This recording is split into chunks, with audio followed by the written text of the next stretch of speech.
आजको यस भिडियोमा स्वागत छ। BBS फर्स्ट इयरको एकाउन्टिङ फाइनान्शियल एकाउन्टिङ अन्तर्गत हामीले एकाउन्टिङ इक्वेसनको सल्युसन गर्नेछौँ। एकाउन्टिङ इक्वेसन भेरी सर्ट जुन चाहिँ 2 मार्क्समा सोध्छ, यो एकदमै इजी रहेको छ र क्वेसनको रूपमा 2078 क्वेसन नम्बर 8 लाई लिएको छु।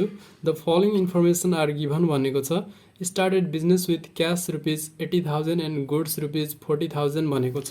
यसमा चाहिँ हामीलाई के भनेको छ त एकाउन्टिङ इक्वेसन बनाउन भनेको छ र सेकेन्डमा receive rent ₹21,000 including advance rent भनेको छ 3,000, कमिसन रिसिभ ₹10,000 एन्ड एक्योर्ड कमिसन ₹2,000 र रिक्वायर्डमा एकाउन्टिङ इक्वेसन बनाउन भनेको छ।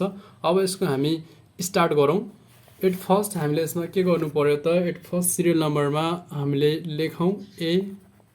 हामीलाई के भनेको छ त started business with cash and goods, started business with cash and goods, cash र गुड्सबाट बिजनेस स्टार्ट गरेको छ। सो हाम्रो क्यासमा के हुने भयो त क्यासमा यहाँनिर हामीलाई दिएको छ 80,000 र गुड्समा 40,000 दिएको छ।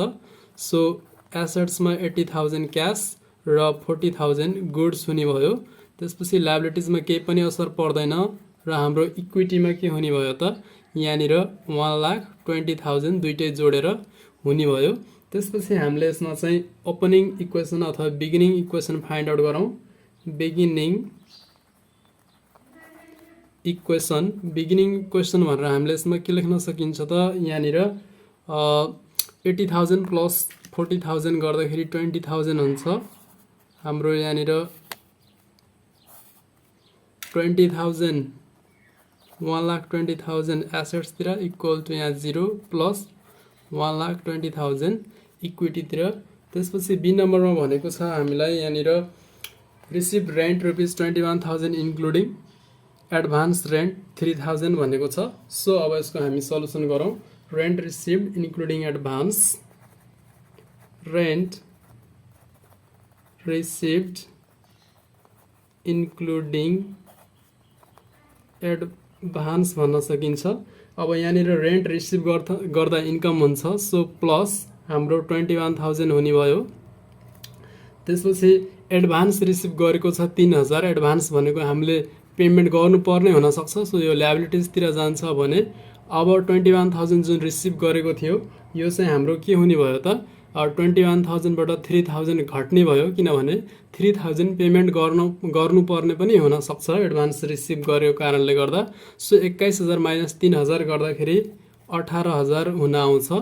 अब हामीले यसको न्यू इक्वेसन फाइन्ड आउट गरौँ। न्यू इक्वेसनमा हाम्रो यहाँनिर के हुने भयो भन्दाखेरि new equation equal to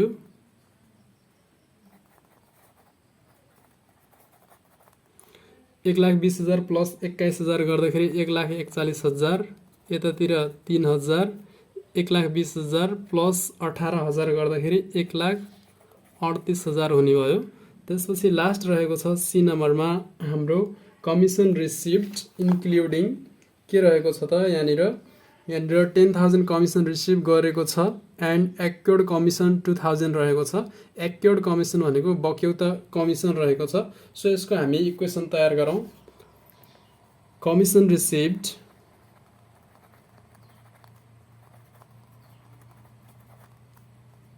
including accrued commission 12,000 commission receive गरेको छ। एक्योर्डलाई हामीले यसमा चढाउनु पर्दैन। सो यहाँनिर 12,000 राख्यौँ भने लायबिलिटिजमा 0 हुने भयो। रिसिभ गरेको कारणले गर्दा इक्विटीमा पनि 12,000ले बढ्ने भयो। सो फाइनल इक्वेसन हाम्रो एन्डिङ इक्वेसन के हुन आउँछ त 1,41,000 प्लस 12,000 गर्दाखेरि यहाँनिर 1,53,000।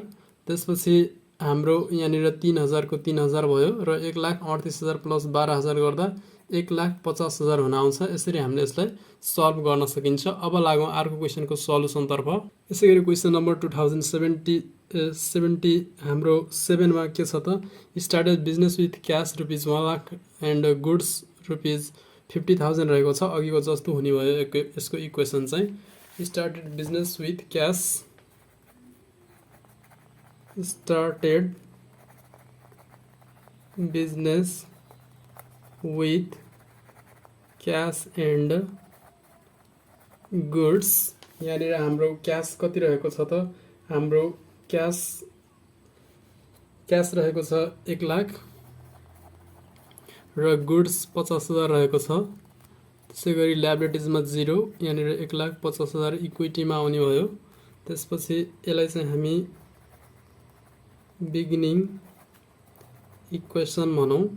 बिगिनिङ इक्वेसनमा हाम्रो के हुने भयो त 1,50,000 एसेट्सतिर equal to 0 liabilities plus 1,50,000 equity हुने भयो। त्यसपछि बी नम्बरमा भन्छ हामीलाई, बी नम्बरमा के भनेको छ त बी नम्बरमा पेड रेन्ट भनेको छ, भाडा तिरेको छ। So paid rent equal to paid rent, rent अब पेड गरिसकेपछि एसेट्सबाट त घट्ने भयो। सो कति घट्ने भयो त यहाँनिर 26,000 पेड गरेको छ र अब हाम्रो लायबिलिटिज 0 हुन्छ भने यतातिर पनि के हुन्छ त यहाँनिर माइनस हुन्छ, माइनस 26,000 हुन्छ। सो अब 26,000 घटाइसकेपछि आउँछ भ्यालु 1,24,000, यता पनि 1,24,000। यसलाई भन्छ हाम्रो न्यू इक्वेसन। त्यसपछि सी नम्बरमा रहेको छ हाम्रो यहाँनिर सी नम्बरमा पर्चेज मेसिनरी। मेसिनरी पर्चेज गरिसकेपछि सामान आउँछ तर पैसा के हुन्छ त बाहिर जान्छ। सो पर्चेज मेसिनरीमा प्लस माइनस एसेट साइडतिर मात्र हुन्छ। 5,000 को मेसिनरी किनेको छ। सो यसमा चाहिँ purchase machinery equal to purchase machinery equal to plus 5,000 को मेसिन आयो माइनस 5,000 रुपियाँ गयो। सो यहाँनिर प्लस माइनस हुन्छ। सो यहाँनिर 1,24,000 हुने भयो इक्वल टु 0 प्लस 1,24,000 नै हुन्छ। यही नै हाम्रो के हुन्छ त इन्डिङ इक्वेसन हुन्छ। एकदमै सजिलो हिसाब सोध्ने गर्छ यसलाई 2 मार्क्समा। यसलाई चाहिँ नबिगार्नु होला।